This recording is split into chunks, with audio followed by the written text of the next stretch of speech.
it's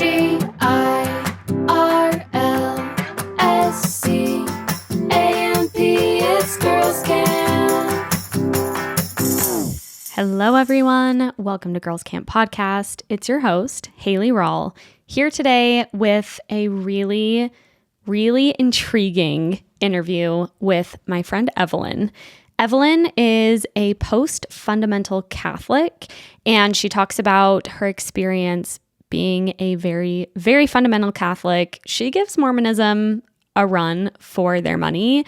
I guess fundamental Catholicism gives Mormonism a run for our money is a better way of putting it. I was really blown away. I did not realize how fundamental Catholicism can get, and Evelyn was deep in it. A big piece of her story is going to a deeply conservative religious university, which I know many of us Mormons, post-Mormons can relate to. And she talks about how she essentially got intimidated out of that university. The whole thing is really crazy. It makes for a phenomenal story, and I can't wait for you to hear it. I have a little announcement, a campfire chat piece of news, which is that Girls Camp is officially signed with a podcasting network. I'm so excited. This has been a very long time coming. As you know, I've talked about it quite a bit on here. I decided to sign with a boutique podcasting network called 58 Ember. I really love them. I did a lot of shopping around and did a lot of soul searching as to what exactly I wanted and had a few options. I'm really glad I decided on 58 Ember because they are a boutique network, which I really love. There's a lot more hands-on-ness. Also, I work with a lot of really lovely women, which I love working with women, and I've just enjoyed my experience so far and can't wait to be officially launched with 58 Ember. There really is a lot that goes on behind the scenes of podcasting, just a lot of work. And to have a team behind me now, I just cannot tell you how good it feels, how excited I am to just keep leaning into Girls Camp. I'm so excited. I can't believe I'm here. I just feel really lucky. And I want to thank you if you're listening for being a part of it. It just means the world that I get to do this. So thank you for being here. Thank you for supporting me. And here is today's interview with Evelyn. Welcome, Evelyn, to Girls Camp. I'm glad this finally worked out. I know. I feel like we've been trying to coordinate it, and I'm actually glad for the timing because when we were first talking, I think you were still at Franciscan. I was still at Franciscan. Yes. And I was like, I don't want to do this episode because I have so much I want to say that I can't say right now. Yes. And now it's no holds barred. Exactly. All the info on the table. You are the first person that I've talked to on the podcast with a background in fundamental Catholicism. Yes. Which I'm so excited to get into because I have a lot of people, a lot of listeners who are from a Catholic background. Mm-hmm. I did talk to my friend Kylie, and she was kind of an Easter Christmas Catholic. Right. Which was not your case. No. Much different. And I'm excited to talk about your story because I think it's a very fascinating story, and to get into all of the things that come with being in a fundamental Catholic space and then deconstructing that. You have so many wonderful things to say about it. So I'm excited to get into it. Okay, let's start at the beginning. If you can just tell me about your upbringing and where religion played into your upbringing. For sure. So my family is Catholic, but like you were saying, Christmas, Easter Catholic, not that into it, which honestly, is so much more of a healthy way to approach it, I feel like now. Yeah, so they raised me that way. I was baptized, had my sacraments, whatever, went to Catholic school. But I literally just went to Catholic school because it was the private school in the area, not really for any kind of reason. So I was living in Wisconsin. Okay. And then we moved to Texas when I was in 5th or 6th grade. And the church that I got involved with there, my mom thought it was really important for us to go to youth group to just have the community and kind of some kind of spiritual formation. But I think what she was raised with was just not the kind of youth group that I ended up then going to when we moved to Texas. Yeah.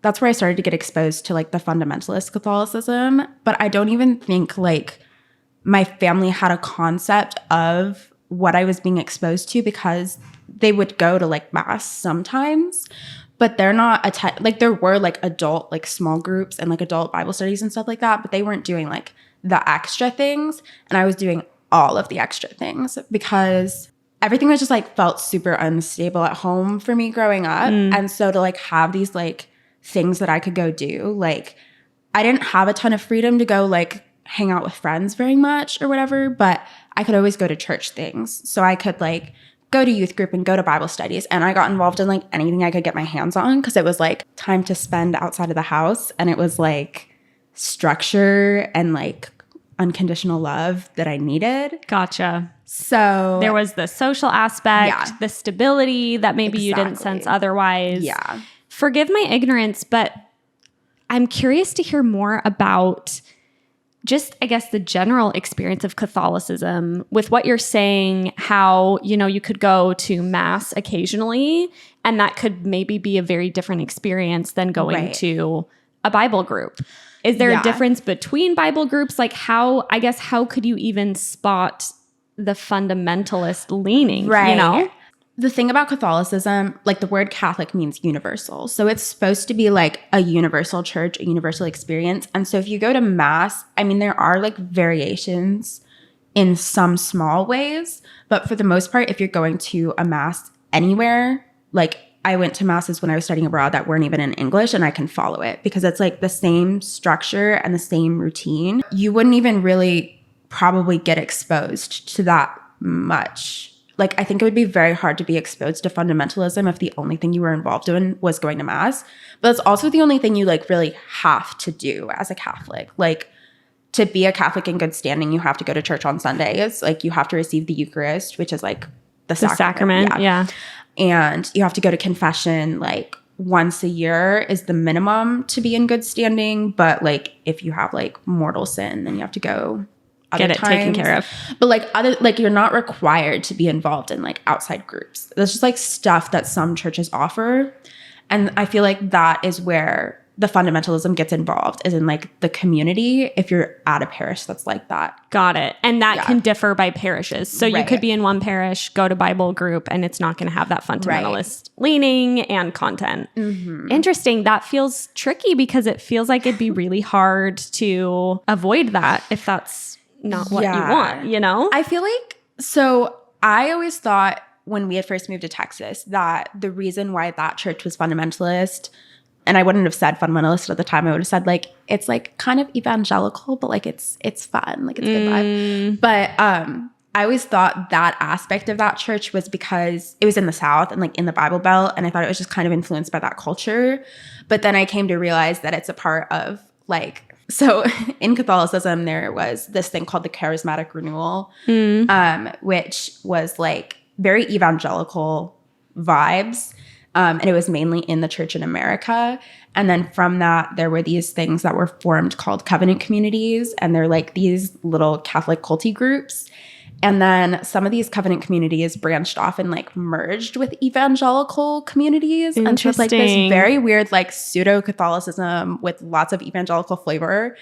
And the school that I was going to was formed by a covenant community. Like a covenant community took the school over, and they started these youth conferences across the whole entire country with this like flavor of Catholicism. And I started a youth ministry program.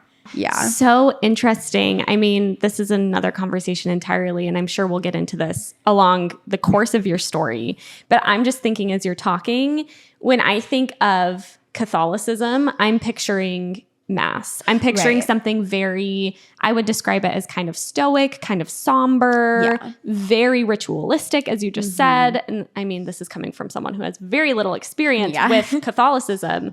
But it's interesting when you think about comparing that to evangelicalism. What even is that the word? Evangelical church? Yeah, there you go. Because that immediately brings to mind singing, speaking tongues, a lot more kind of loud and fun and exciting. And I think that that brand of Christianity, you can see how that could lean more fundamental. So it's interesting that Catholicism has that through that overlap as well. Yeah. And it's really only like, I mean, I guess I'm generalizing. Like it exists in other parts of the world, but like it primarily has its roots in America and like that overlap with the evangelical church in America. I think even like what my like family enjoyed about going to this church in Texas is like there was like a good vibe with like guitars and like good singers and stuff. A little more entertaining. A little more entertaining. Yeah. There also was just this sense of like, I don't think the music is the problem. It's the underlying tones of like, well, we're actually the ones that are like more filled with the Holy Spirit because we are in tune with this charismatic side of things. Gotcha. So interesting. Yeah. One other thing I want to ask before we get back to the timeline is, can you clarify exactly what you're talking about when you're saying fundamental Catholicism as maybe compared to just general Catholicism? I think it's tricky because, I don't know, when you're looking at like Mormonism or something like that, like it's very enshrined into just like the church as a whole. Yes. And then when you're looking at Catholicism, it's not even necessarily a part of the doctrine that makes it fundamentalism. It's like the communities of it. Yeah. I like to look at the aspects of like high control groups and how that can be applied to a religious community. So like controlling thoughts, controlling information, controlling social relationships, things like that were present in, or like messages that were present in fundamentalist communities that I've been a part of, where they really do just try to control so many aspects of your life. And they're using the Catholicism kind of as the justification, or they're pulling doctrines that fit that more controlling dynamic. Yeah. Mm-hmm. Okay. So thank you for explaining all of that. So interesting. You are in Texas at this point. You are really leaning into the church stuff. So you're going to Bible study, you said. Yes. Are you in youth ministry at that point? Yeah. They had like a middle school youth group. Got it. I loved it as a kid. You're getting to go hang out with all these people your age. It was a good vibe. And I feel like, I don't know, that's been something I've been working on, like balancing more, is recognizing like how much of a positive thing it was for me at that time in my life, because I really was like struggling with my mental health, and it really was a really good thing for me at that time. Yeah, kind of a safe haven. Yeah. Did that last all through high school? Like what were the rest of those years like? So we moved back to Wisconsin. It was my freshman year of high school. And that was a really hard time for me because I had like struggled with the move to Texas, being away from all of my extended family, all my friends I'd had, because we'd moved around like within Wisconsin, but because I went to private school, like I was still going to the same school for the most part, so I had the same friends. And then like middle school is just a hard time anyway. Such a hard time. And I was just like starting over. I know. And so it's like freshman year of high school, like completely starting over in rural Wisconsin. Yeah, I was just like going through it, and I was removed from my church community. That was like the year that I was definitely like, all of my mental health stuff kind of came to a head. I got very close to like ending my own life at one point that year. And what stopped me in that moment, this is like, it's so toxic, but it like also was like the thing that was helpful, was like knowing that I supposedly wouldn't go to heaven if I took my own life. That was like the moment I think that I really like doubled down and committed. I was like sitting there and I was like, I'm just going to like pray a prayer one more time. And I did like the Lord's Prayer or whatever. And at the part where it says, thy will be done. Everything is awful in my life, but I know God's will isn't for me to like die right now. Because it would have been your will, not God's. Right. Yeah. Right. That's huge. I mean, you said it so succinctly, but that just impacted me so much. The thing that you now view as really toxic, this doctrine that you would have gone to hell if you had died by suicide, did save you in that moment. Yeah. Yeah. Wow. That's seems like a really complicated thing to reckon with now. It is. It's such a like double-edged sword, because it's like that is so toxic. I think especially for the people who are left behind when someone they know dies by suicide, and they have to grapple with the fact that they might not ever see them again, and like they're suffering in hell. Yeah. But honestly, like, I mean, whatever it takes to like keep you alive. Yeah, right? Totally. So yeah, that was a crazy year of my life. So my parents didn't even know about that when all that went down. And they found out about it later from my search history that they found on my computer. So then we ended up moving back to Texas, like in a large part because of how much I was struggling with my mental health being back in Wisconsin and just like being so removed from that community. But when we moved back, now everyone started high school. Everyone has like started their own friend groups again. And I like once again was on the outside of like everything. The community at school. Yeah. So going back, there's like even more things I'm able to get involved in that church in high school. That was my full whole life. Also, actually, this is such a fun little tidbit for the podcast. Please. I started doing like Catholic social media influencing at this time. And it was because I had a friend who was doing Mormon social media influencing. And I was like, I could do that, but like right, because it'll be Catholic. You're like, well, okay, good for you, but Mormonism is not true. Right. The Catholic churches. So here I go. Yeah. Wait, that's so interesting. That's pretty young to be doing social media influencing for a church. I'm even surprised you had a friend doing it for the Mormon church. That's interesting to me. Yeah. So I was doing that. Wow. So very, very entrenched. Very deep in it. Yeah. In every aspect, it sounds like. Even the online aspect of it just all seemed to center around this Catholic community. Yeah. I want to hear more about how you related in those years to the doctrines of the Catholic Church. Yeah. You mentioned, before you decided to not make a suicide attempt, it seems like it was a very doctrinal, very, belief-driven thing for you. Mm-hmm. What was it like living those beliefs? How did you relate to the beliefs of the church? Now I know that I had some OCD going on there. So definitely was just very black and white about everything, taking everything more intensely than sometimes like my faith community was. I was digging up doctrines from like the 1800s saying like you have to only wear skirts, and like it's literally not even the teaching of the Catholic Church anymore, but also they never disavowed it. So it's like directly, it exists, and so we have to do this or like we're gonna go to hell. So were you wearing skirts? I was like only wearing skirts. I think it was like my sophomore year of high school through my sophomore year of college that I only wore skirts and dresses. Because of this doctrine you had found from ages ago. Yes. Wow. And you just wanted to do it right. You just wanted to do it as possibly right as you possibly could do it. Mm-hmm. Because there was this whole like concept of we're the ones who are doing Catholicism the right way, and the right way is to follow it 100%. Like there is no picking and choosing. And so I was like, okay, if we're saying there's no picking and choosing, it's everything then. Wow.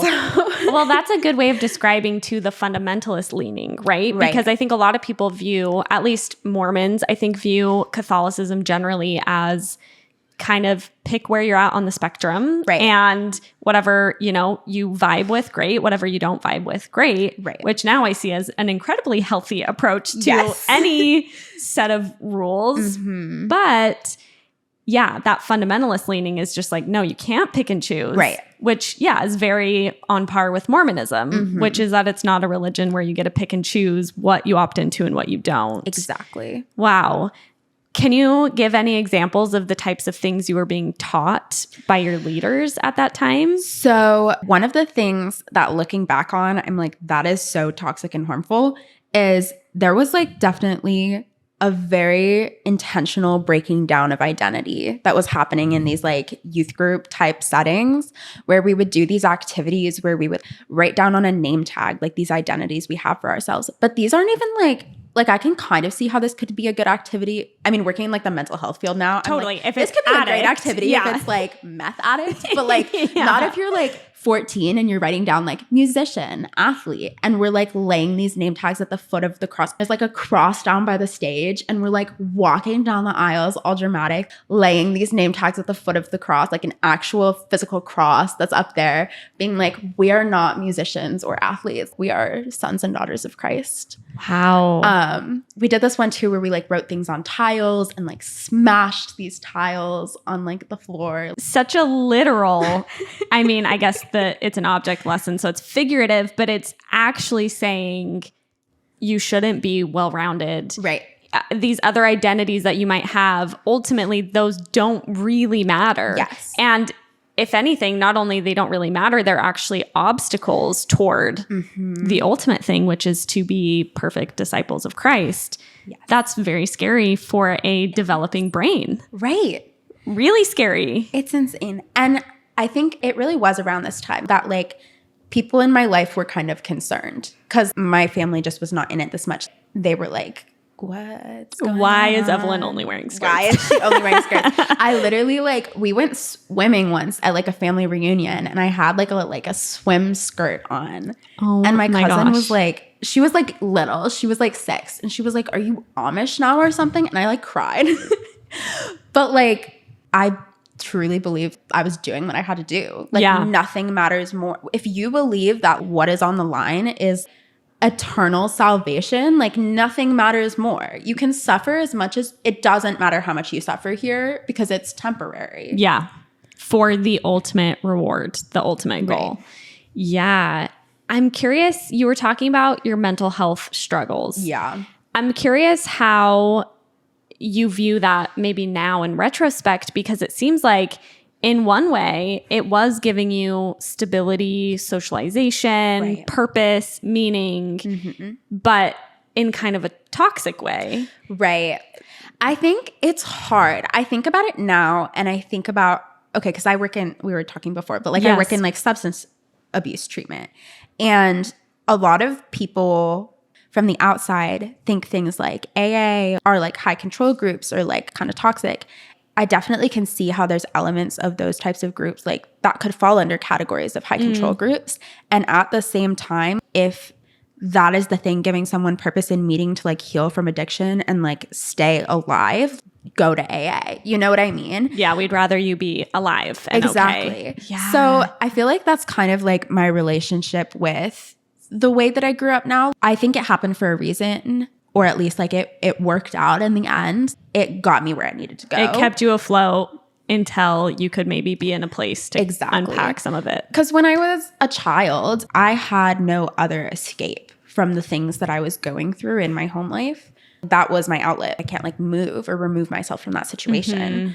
So it just, it can be both things, right? Exactly. It's so interesting you saying that. I'm thinking about, I saw this Instagram post that someone shared fairly recently, and it was from someone who had just been diagnosed with a really aggressive form of cancer.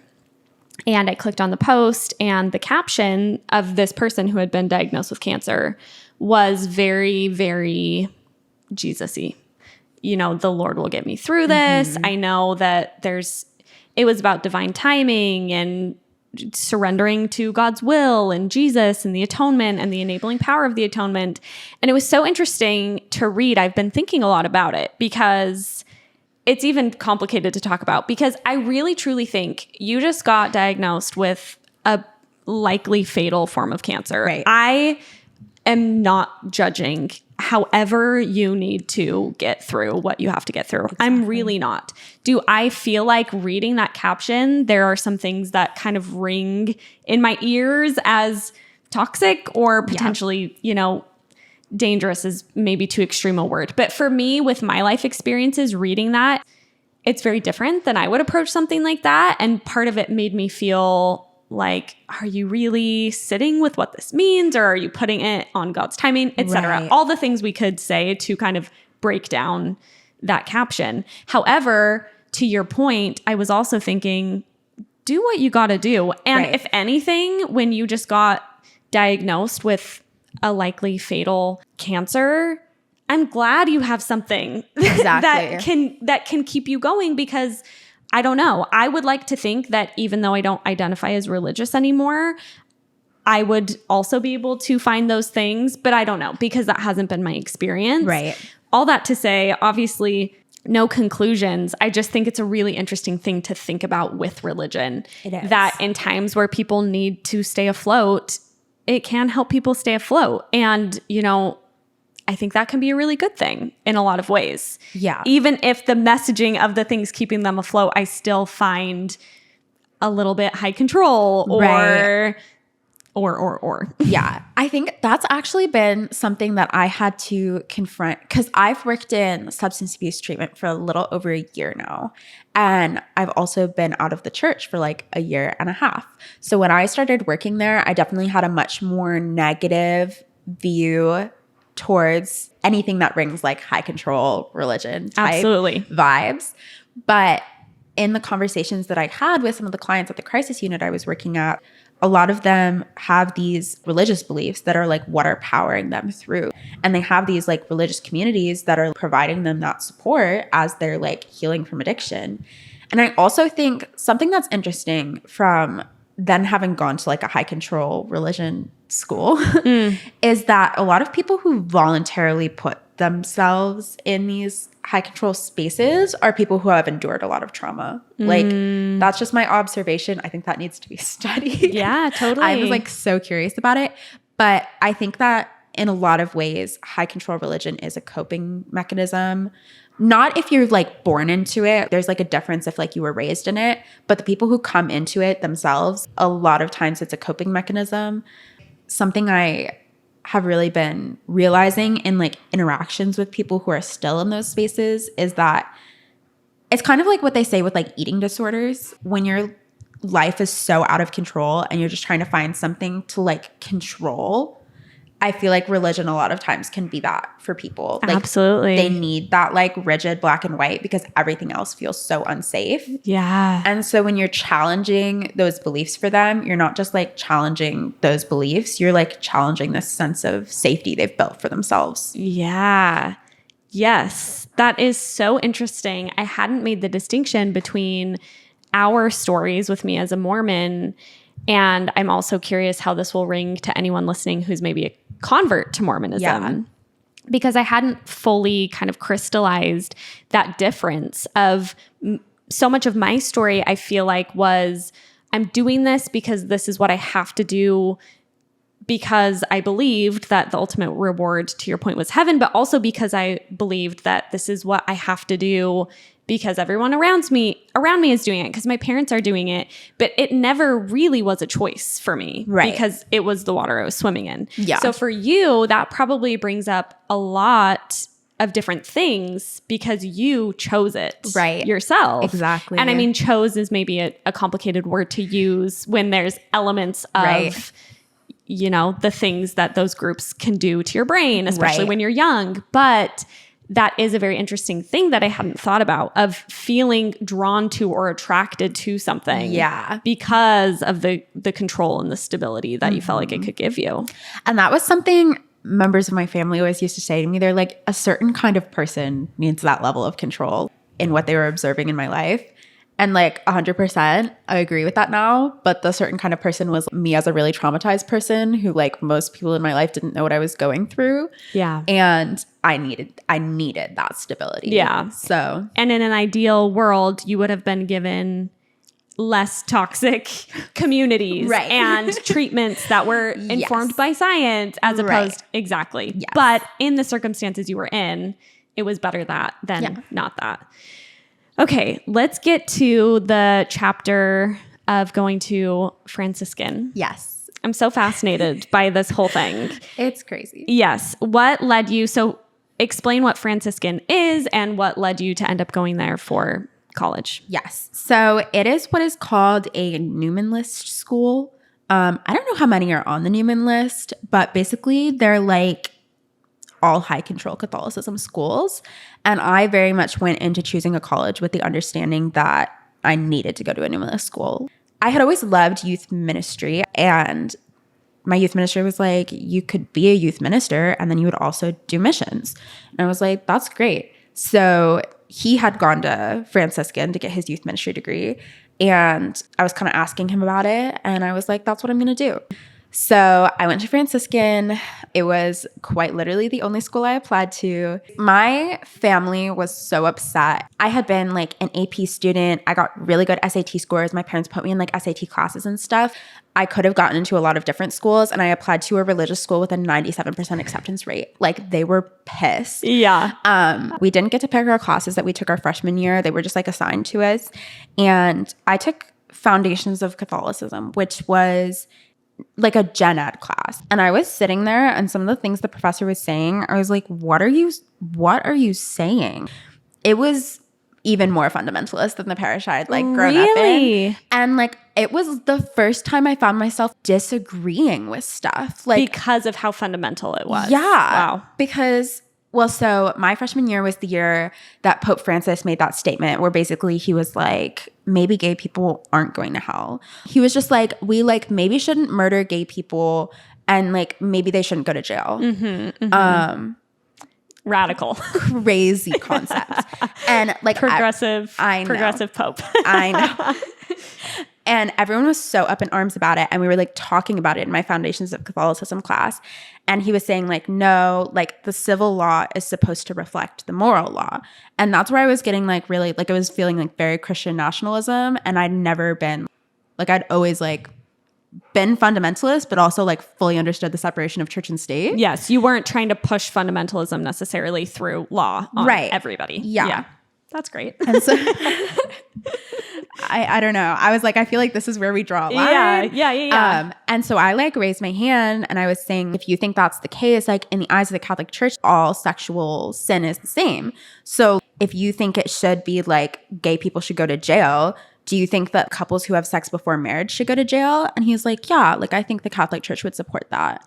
And that was where I was just like, what are we saying? Like, what in are we a college saying? setting too. Right. I don't know why that feels so different to me. I mean, I went to fucking BYU, but it feels so different to me when it's a professor saying something like that as opposed to your youth minister say. I mean, awful both ways. Yeah, but it's different when it's a college professor teaching people who will impact the way then like, you know, youth are formed. Absolutely. Because it's a youth ministry program. Yeah. And we're saying things like this. Whoa. Also good for you. Very smart, logical argument, but crazy that he was like, yeah, actually. I was just like, okay. Just jails overflowing. I was like, I don't think I'm cut out for this. So then I did this thing that they had where you basically had like a small team and you would like throw a retreat for a Catholic school or like a youth group or something. I did that for 2 semesters and I like hated it. I hate coming up with these activities that feel like kind of a little spiritually manipulative. Like I'm not living for this. And I kind of started to see like the behind the scenes of we're coming up with things to like literally emotionally manipulate teens. And like that feels kind of icky. Speak to that a little bit more. Yeah. It would be like, we need to do activities that will like get people to open up. I kind of started to like realize things, connections to what I'd grown up with in youth group where like they would intentionally put us in small groups on retreats and then ask these like super emotionally loaded questions to like try to get us to open up, literally getting like teenagers to trauma dump on people they don't know. It's crazy. Yeah. Intentionally getting, not just, okay, they're in a safe space, they feel like they can open up, but really truly manipulating them into doing that. Yes. Yeah. Whoa. So I was just like, I don't like this. So I switched my major. I was education for like a second and then I was like, no. And then I switched to human development and family studies. So that was what I was in for like the rest of my time at Franciscan. I also just like started deconstructing. But I started getting into the classes where like there literally was a whole class I took that was about why gay marriage should not be legal in America. And that was the subject of the whole entire class. That was actually also after I was already dating Katie. Oh, wow. So that one I like really hit a little different at that point. I literally took one that was called American Law 2. And he was just like talking about, this was bizarre to me because, okay, this is something people love to call me out on all the time on my social media. I used to work in like the pro-life movement. I was very vocal about it on social media, so it's like not a secret. I really never, like I was saying before, I very much had like the separation of church and state mindset. I never was like trying to push it because I thought like religious beliefs should dictate the government. I just like truly believed that we were protecting human life and like that's important. But then we were going through like my American law class and we were talking about how like all of the Supreme Court decisions, making it so that gay people can't be arrested for being gay and making it so that birth control is accessible to married and unmarried couples and making it so that interracial marriage, they're all built on the same precedent, which is what was overturned in like the Dobbs versus Jackson decision, which just puts everything on shaky ground. And like my law professor was so excited about it, like so excited about the concept of birth control not being accessible to anyone and like reversing essentially all of this progress. Everything. Yeah. And I was like, what are we saying? Wild. It's being taught in college classes at an accredited university. Wild. So, Okay, what kicked off your deconstruction? Because Okay, it sounds yes, like yes. being at Franciscan, you kind of pretty quickly alarm bells started going off of, wait a second. yes. And it wasn't with the Catholicism. Like, none of that yet was making me question if the Catholic Church is true. None of that was shaking my faith in any kind of way. It was just making me be like, are you guys okay? This is too far. You're taking it too far. Right. Yeah. The first thing I think I deconstructed was the skirts thing.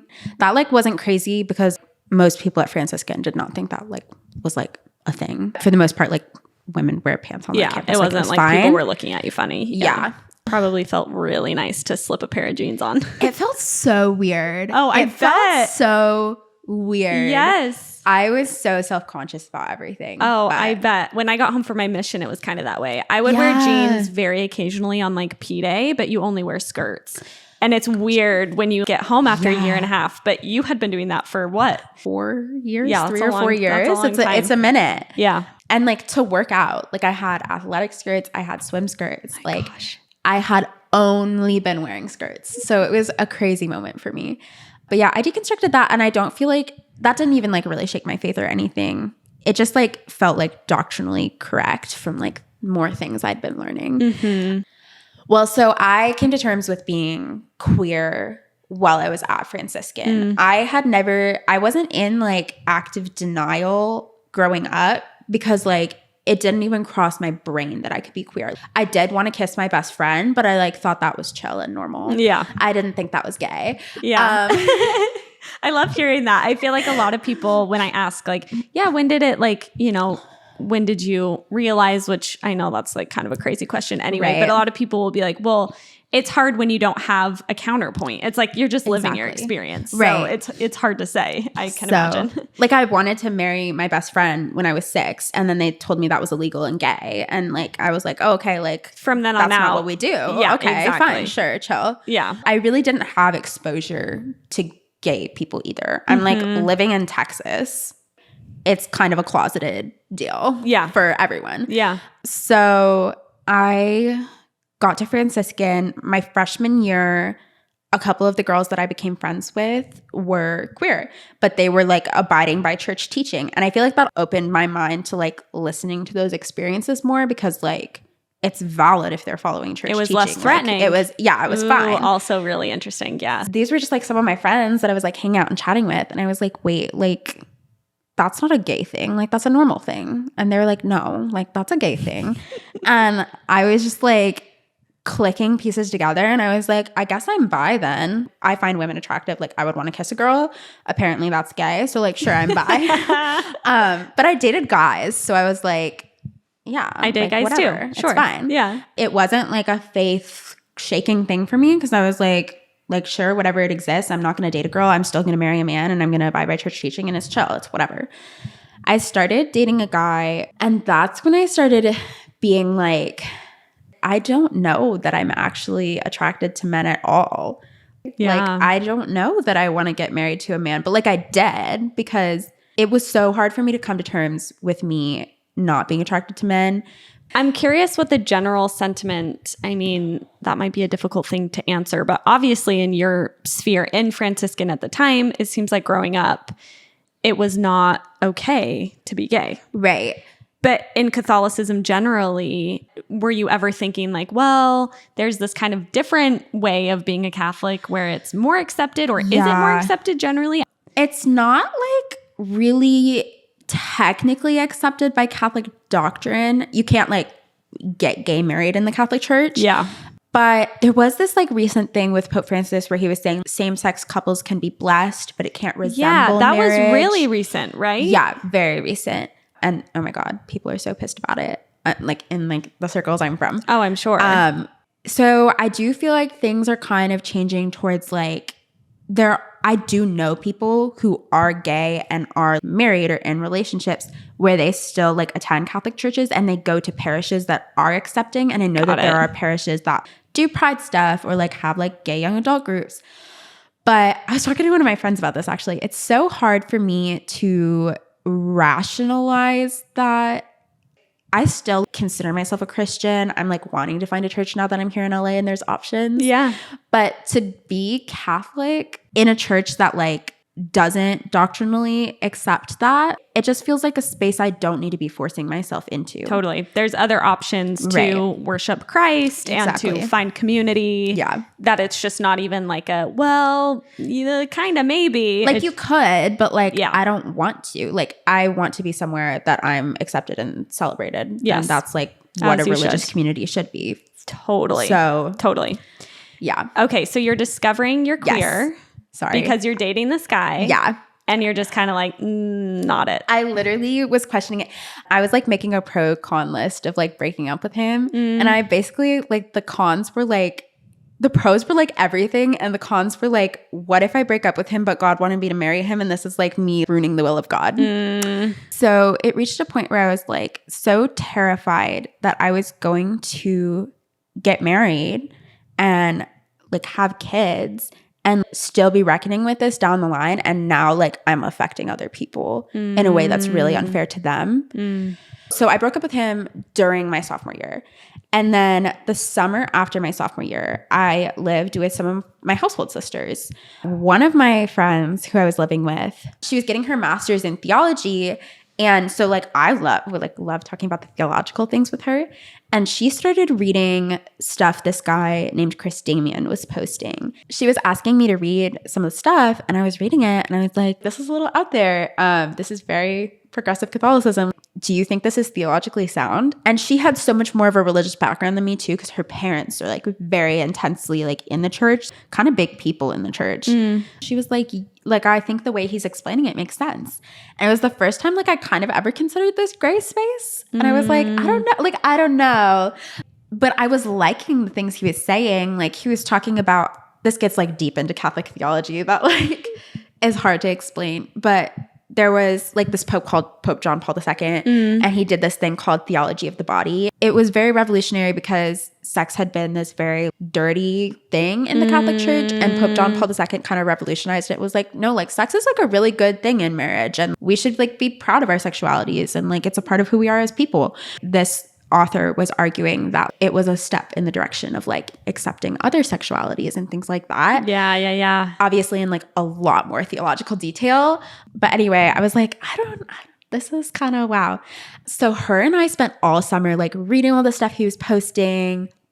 He put out this podcast episode where he was interviewing this guy who had gone through conversion therapy in the Catholic Church. And all of this stuff was just like breaking my brain and breaking my concept of everything, because it's so hard to change even one perspective about something in the church, because if one thing about the one true church as ordained by God is wrong, then like what else is wrong? It has to all be true. That's to all be true. Yes. So you can't question any of the pieces or it all is a problem. That was so hard for me. And I had this philosophy professor once who was saying that we have to go into exploring church doctrine as an explorer rather than a warrior.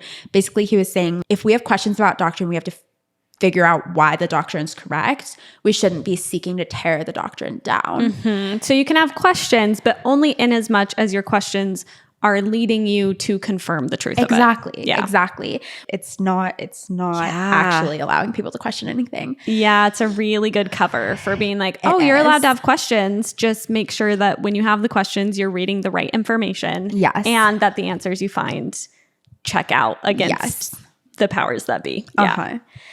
And so one of the things I think also in fundamentalist Catholicism that's like crazy is the amount of emphasis that's placed on confession. Because like I was saying before, really you only have to go to confession in like the doctrine of the church if you're in like a state of mortal sin. But in these spaces, a lot of people were like, you should be going weekly. And I hated confession, always hated confession.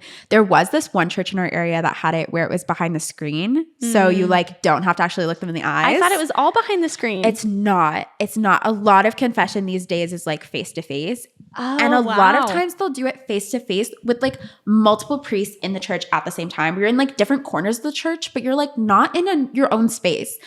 Oh my God, I hated confession. And Oh, scary. I hated it. And the church that had it behind the screen was like the super traditionalist church, and it scared me. But I would like go wait in line there so that I could have the screen. Could have the screen.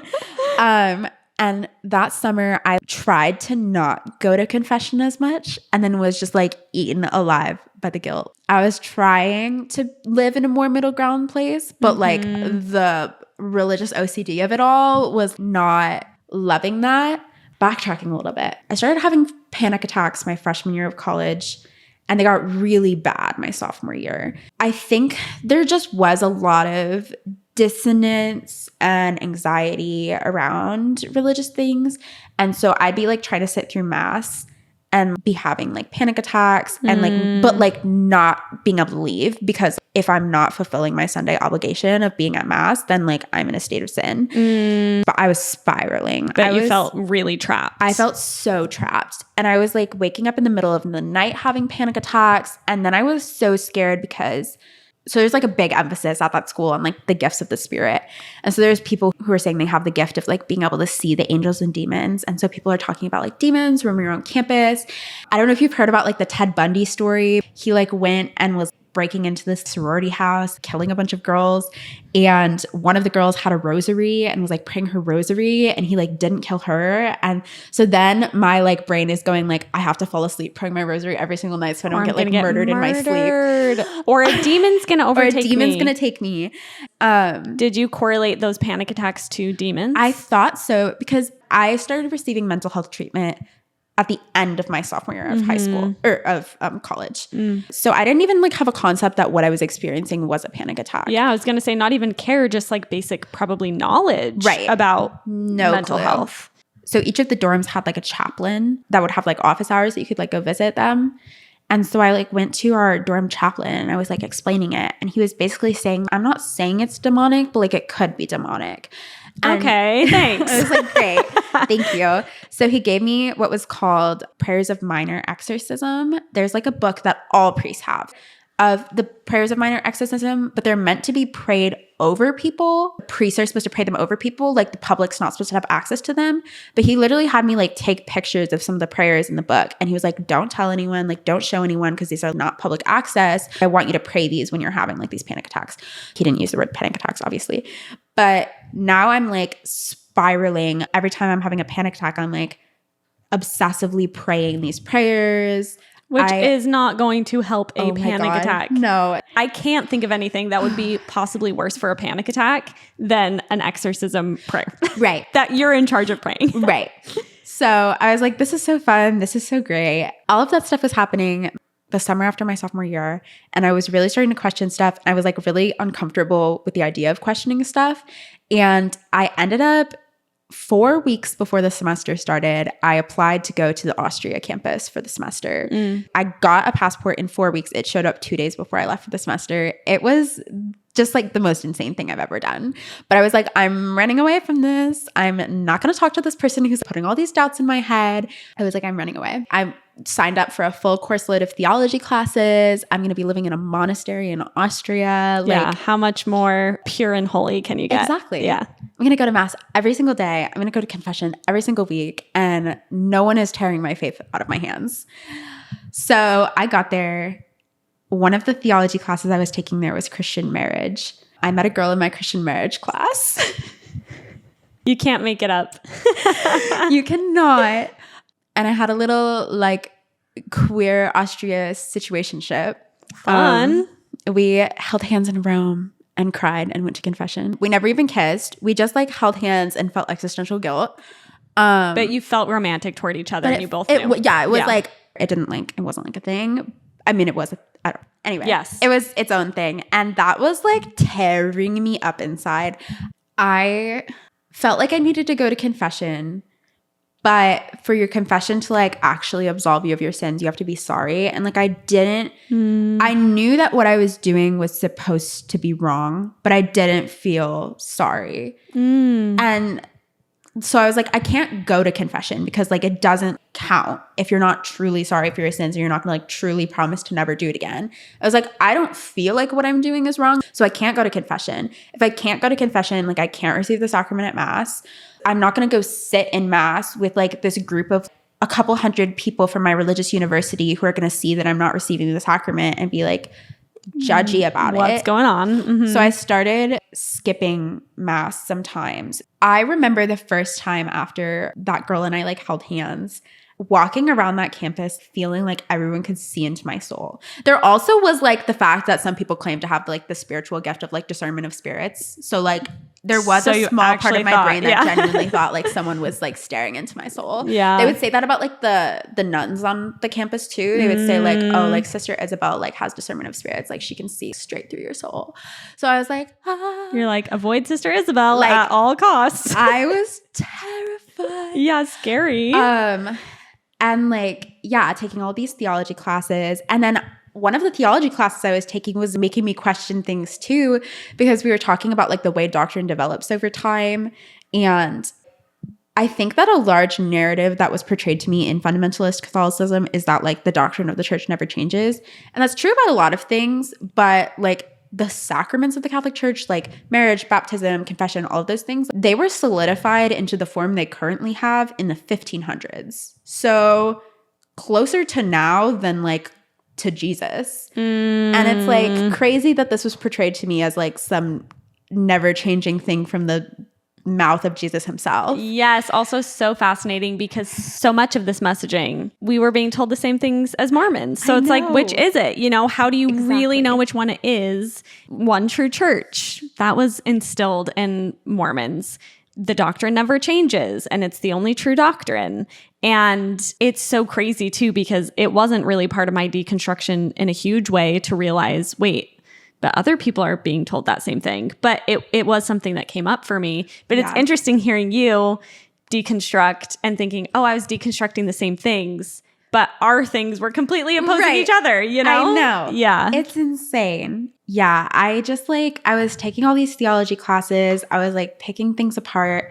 When I was in Greece was the last time I ever went to Mass. And then we went to Albania. I got like deathly ill in Albania. So I was like staying back in the Airbnb and I was like just watching Netflix and a documentary came out called Pray Away. And it was about this group of people who had run one of the largest conversion therapy networks in America, who like 40 years down the line shut the organization down because they saw all the harm it was doing to people's mental health. And also they were all still gay. They had been claiming they were ex-gay. They were in heterosexual marriages and they were like leaving them and like still being gay. At this point in my life, my conviction was that I was going to like be like a single foster mom or something. I was like, this is my best shot at like best of both worlds. Like I can't have a partner. I can't be a nun. Like it's just not, I don't feel called to that whatsoever.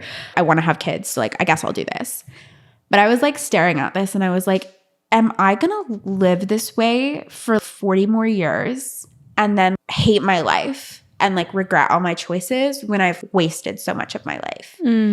And it was the complete opposite of like the narrative I've been living my entire life on, which is like, it literally doesn't matter how much life on earth sucks is because eternity will be good. I also was starting to question the notion of like doctrines on heaven and hell, because I was learning in some of my theology classes that a lot of the early church fathers of the Catholic Church didn't believed in universal salvation. Basically, everyone in the end would make their way to heaven. Yeah. I like that idea so much better. Like that feels like the good news. I was hearing it explained in like theological ways that Jesus came to like atone for us. The good news is that everyone will receive salvation. Yeah. And like that feels like good news. Like what doesn't feel like good news is like a very small select group of people will not suffer for eternity. Yes. And in order to not suffer for eternity, you're going to have to probably suffer pretty significantly here on earth, depending if you're gay or not, or like XYZ. Yeah. So it was a hard situation because in coming out on the other side of it, a lot of people did think that the gay thing was like what had led me to deconstruct. And like in a way it kind of was, because I did like reach that point where I was like, this isn't fair. I need to figure out if I'm bi or actually gay, because I think as long as I'm in the church, I'm going to keep just wanting to be bi so that I can have a marriage someday.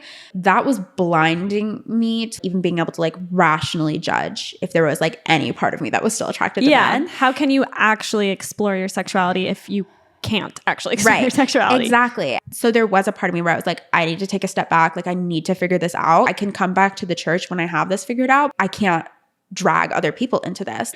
And that was something we were talking about in my Christian marriage class. We were talking about the personalist principle, how a person can never be used as a means to an end. And that was how it felt like my relationships with guys were a lot of the time. It was a means to the end of like marriage and children. Yeah. You didn't want to marry a man that you that you knew you couldn't give love, romance. Exactly. Yeah. Exactly. The gay thing is what forced me to confront a lot of these things, but was hardly the reason I left the church. 100%. Like it just opened that door of like genuinely questioning things. Yeah. I started like not going to mass. I started like not going to confession, and I started feeling okay with it. And it was a scary thing because I was always told when you open the door to sin and you like start sinning, it just like gets easier to sin as time goes on. The slippery slope. Did they call it that? What did they call it? I don't think it was term ever, for it? I don't think the words slippery slope were used, but I was definitely just told like, it's hard to live a godly life because Satan's going to be pulling on you constantly, but the guilt will start to like fade as you're sinning over time because Satan knows he doesn't have to like try as hard for you anymore. Oh, yeah. Like he knows he's already got you. Yeah. And so there was like that massive amount of fear there of like, what if this is getting, like, what if I'm like finally feeling inner peace with myself because like Satan's not fighting for my soul anymore. But like also, what a scary thing. That's a little twist on it I hadn't heard before, but it's like once you start feeling okay, that's because Satan's given up on you because you're already too far gone, essentially. Exactly. Scary. I know. So scary. But it was also contrary to everything I'd ever heard about discernment, because what people say about discernment is that the fruits of the Spirit are like love, joy, peace, patience, kindness, goodness, faithfulness, gentleness, and self-control. Yeah. And those are the things that you'll like feel if you're living in the will of the Spirit.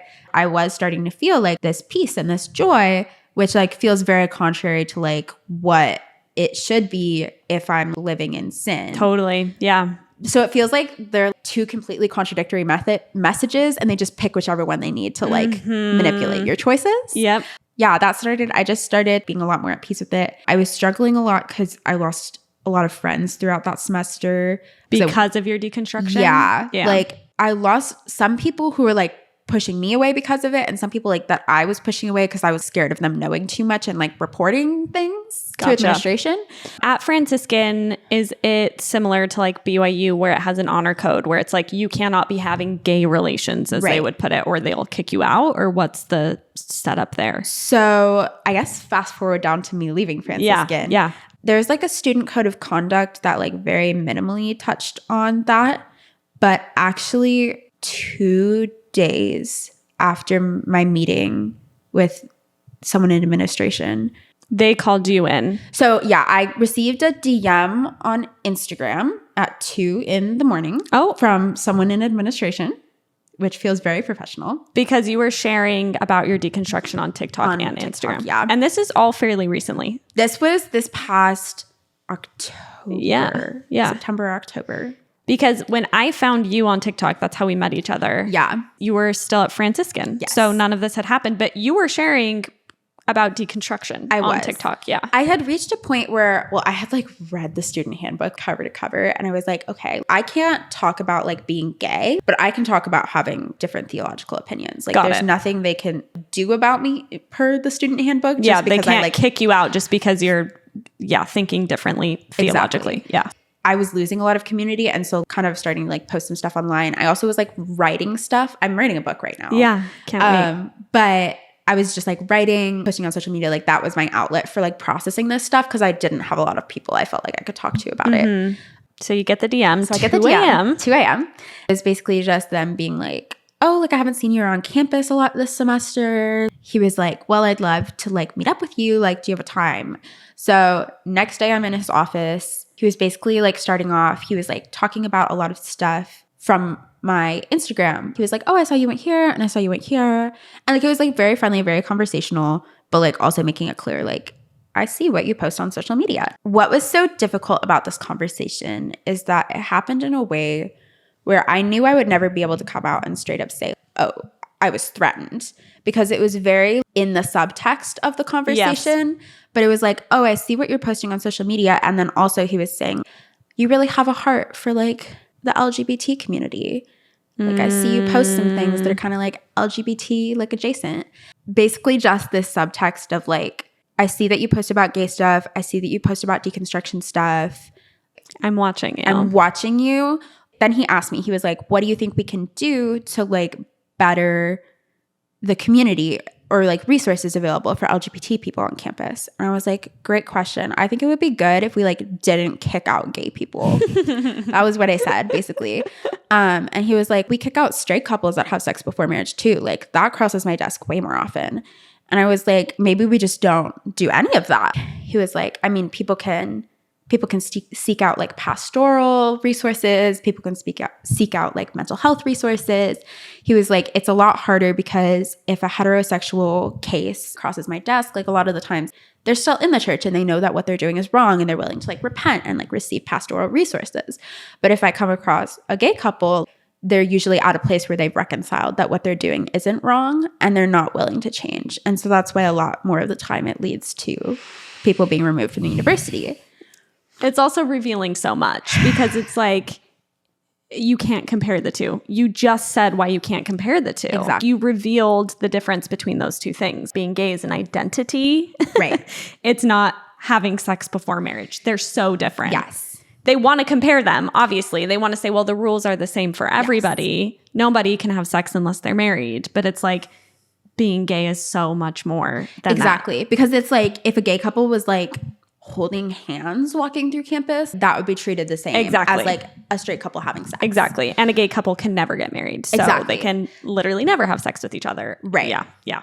So, what a conversation. Yeah. And so I was dating Katie at this point. We started dating last February. So it's like a little over a year now. Yeah. So I was like with Katie, kind of posting things that hinted at that, but in ways where I was like so careful to never let it be something that someone could like put their finger on and be like, this is evidence. Yes. You know what I mean? Yes. I was like walking that line so hard because I just like needed to have autonomy, but like also just wanted to graduate. So I basically left that conversation confused. I was like, I feel like there was subtext here, but I also was like, I don't want to assume the worst. It's kind of almost worse. I know. Than if he just said like, hey, you can't be posting this shit online. I know. And it seems like you might be in a gay relationship. And if you are, you'll get kicked out. It's like ickier that he was so that way about it. And so I had actually heard from this person a couple years before that. When I started going to that school, I was vegan and I was like just posting a TikTok complaining about how like they had told me I would have access to vegan food and there was no access to vegan food, and I also wasn't allowed to have my car on campus as a freshman. And I had gotten an email being like, I'm disappointed in the way you're representing the university on social media. Woof. So like it was very apparent that my social media was being reviewed from when I got there, when I was still posting like Catholic influencer type stuff. Who's got the goddamn time? To be monitoring people's social media that closely is very scary in and of itself. I texted you after this being like, I'm deleting my social media. Like, yes. I was just like, because you just were like, I just have to get through. I have to get my degree. Through. Yeah. And then I was just spiraling, panicking because I knew this girl who had been at the same school who had gotten pregnant and was not complying with what they were asking her to do and had ended up getting kicked out for cheating on a 5-point homework assignment for Spanish. And I was just absolutely living with this spiraling anxiety that the same thing was going to happen to me. And I'm like never going to get into another school. I have an immaculate academic record. I mean, not so much in college because I was like dealing with a lot of mental health stuff. But like I'd never had like academic. Yeah, you don't want to get it wrongly accused of cheating because they want to kick you out because they suspect you're gay. Yeah, exactly. I was just absolutely terrified that that was the direction things were heading. And so I was like, my options are to like lay so low, make no comments in class, write my little essays about why gay people shouldn't be allowed to get married in America, get my degree and leave. But that feels so dishonest. I was just like at my wit's end. And I had been wanting to leave for a while, but like just couldn't justify. It's an expensive school. I had good scholarships, but it's an expensive private school. And I was 3 years into it. I just couldn't justify leaving and starting over. But I didn't want that school on my degree. And I really like wrestled with it for a while. And I was like, I don't think I can live for October till May with this weight hanging over my head of like the other shoe dropping at any possible second. And so I ended up withdrawing like the next day. I literally, all of this mental battle is happening in the span of like 24 hours. I withdrew the next day. And the day after that, they released a compendium on human sexuality, which apparently had been in the works for like a year at that point, which I think is just like very interesting timing that my meeting was the day before this dropped. Yeah. Because it was 12 pages of like, if gay couples hold hands, they will get kicked out. Ooh. If you have your pronouns in your social media bio, we're going to have issues. If you're posting things on social media that are disparaging the university, we're going to have issues. Lots of things that felt very pointed. And obviously, like, I'm not like saying like, oh, it's all about me. But like, there were definitely things in there that would have been used to discipline me. Yeah.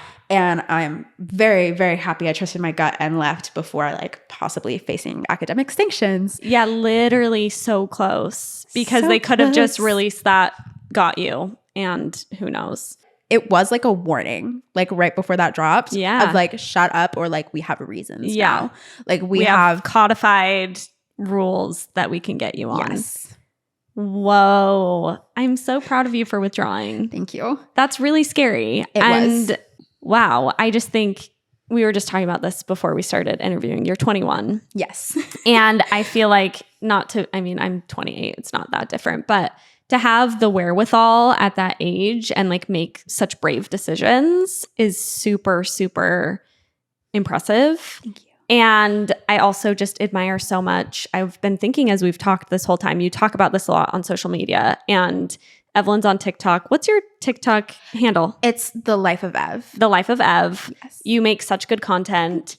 And just to even have the bravery to start out on social media as like a pro-Catholic influencer and then deconstruct in real time. Yeah. And now share about the toxicity you've recognized and the ways you've been wronged and harmed. I just think that's such a huge, huge thing to be able to do. Thank you. And I'm just so impressed by it. I'm also impressed by the real-timeness of it, because for me, it took a lot of time deconstructing privately and then coming to terms with that privately before I felt brave enough, quite frankly, to share openly. So I'm just so inspired by that. And it just feels like such a cool story of like sticking it to the man of Franciscan. Right. And I mean, not to diminish how logistically difficult I'm sure that is, but to be willing to be like, no, like this is not okay. Right. I'm not just going to like bow my head and do what I have to do. Right. And now you can talk about it. Exactly. And now you can share about it. And that's really powerful, because I just feel like there should be accountability to 100%. multiple people along that journey, but particularly that school. Yes. I have really been reflecting on this lately, because I'm kind of stepping into like a new chapter of my life where now, because even after withdrawing, I was living in a tiny little rural Ohio. Right? Steubenville, Ohio, the Rust Belt of America. Yeah, like lovely. Shut down steel mills.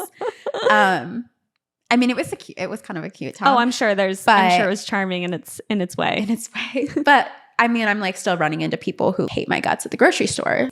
Being here is just like a total weight lifted. We also were not planning to move to LA this soon. This just kind of happened. But you're here with Katie, for people who don't know. Yes. Katie and I. And recently moved to LA. We did, like 2 weeks ago. But so I am like kind of stepping into this new space where it just does not occupy as much of my brain as it did anymore. And so there is a part of me that's still reaching back into that stuff to do things like talk about it on TikTok sometimes and like come on this podcast and like work on my book. But I do really see myself coming to a stage when my book is done, like I'm kind of moving on. But I think that these things are important to talk about, not just because I want to air my grievances with everyone. That's not really the point. But because I'm hearing from more and more people as I talk about these things about people having similar toxic experiences, and it feels so isolating when you feel like you're the only person going through it. Mm-hmm. That's why I think it's important to speak to these things, like to speak to what you talk about on girls' camp, and to have places where you realize that other people felt the same way about things that they went through, because I think that it can feel very isolating to leave a high demand religion. You purposely insulate yourself. You don't really have a lot of contact with people outside of your high control group. And then all of a sudden you don't have a lot of contact with people in it anymore. And you're just like left to figure it out. It's scary. Yeah. So it's important to speak to these things. I appreciate that so much. I also appreciate in your story that there's leaving a high control group like Mormonism or fundamental Catholicism.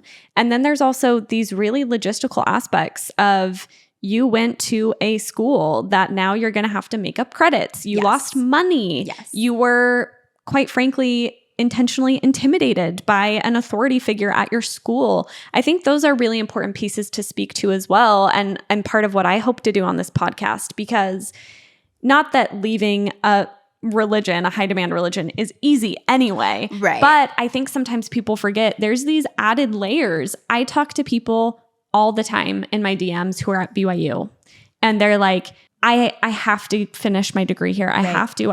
They literally don't have options to finish their degree elsewhere. And they are being essentially, in my mind, coerced into staying in the church or hiding their gayness, et cetera, because they are logistically now in this situation. And people will say, well, you chose to go to BYU, you chose to go to Franciscan. Right. I just don't think it's right to hold people hostage to faith or a sexual identity that when they entered the school, that's where they were. Because people change. And like that's the time of your life when people go through changes. Exactly. People have accused, oh my gosh, we were kind of talking about this, Reddit. I love reading my Reddit threads about myself. I know you've said it's unhealthy, but I am so entertained by them. But people have said like that I'm like a grifter. I'm like, guys, my entire brand, like I had built up my platform on Catholicism. I had speaking opportunities. I had youth ministry position opportunities. I had like my whole entire life within Catholicism. If I was going based off of what was like profitable for my channel, it was not leaving the church. Yes. What did I stand to gain? That's so funny you mentioned that, because I just saw a comment yesterday. I was scrolling late at night and someone commented, I just did an event for girls camp, and it was like a ticketed event. In full transparency, I did not make that much money. Like I probably covered like the cost of my time. But even if I made a good amount of money, I think I deserve to make money because it was a lot of work and time and creative energy and coordinating, et cetera, et cetera. However, this person commented and they tagged their friend and they were like, at so-and-so, low-key jealous of people who are profiting off of people leaving the church, like laugh face. Right. And I was like, oh, the irony. So ironic on so many levels. It's just like no one's going to leave the church of their youth so they can like make money. Right. That's just not why people are leaving religion or high demand groups, etc. And also just the irony because churches are massively wealthy and they have lots of resources and they ask people to pay in order to ensure their own salvation. So who's the people actually profiting off of manipulation as opposed to someone maybe making some money by putting a lot of work and energy into creating communities, oftentimes at the cost of being verbally attacked at every turn. Exactly. And I'm sure you feel that way too, because you were doing it publicly and now you're doing this publicly, and people always want to find a way to discount it. And something I think easy to say is, well, they just want to make some money. Right. And it's like, there's easier ways to make money. I far promise. Easier ways. I'm also in social work. So none of the choices I'm making in my life are motivated by motivated by profit. Honestly. I feel like we could talk forevermore. Thank you so much for what you do generally and for coming on the podcast. Like I said, I'm just so impressed by you and I love the things that you're doing. I'm so excited for you in this new chapter. I just can't think of anything more exciting than being here with your girlfriend in LA. What a good place to, have this next thing. So thank you so much for being here. And if you want to find Evelyn are you the same on TikTok and Instagram, your handle? Instagram is written by Ev. I do more of my writing stuff over there. Got it. And then TikTok is The Life of Ev. Yes. And I'll just tag you on when we post and stuff. So go find Evelyn. She's sharing so many good things and your book is coming up. Oh, can't wait. Some point. Thank you. Thank you for being here. And thank you everyone for listening. Bye. GIRLSC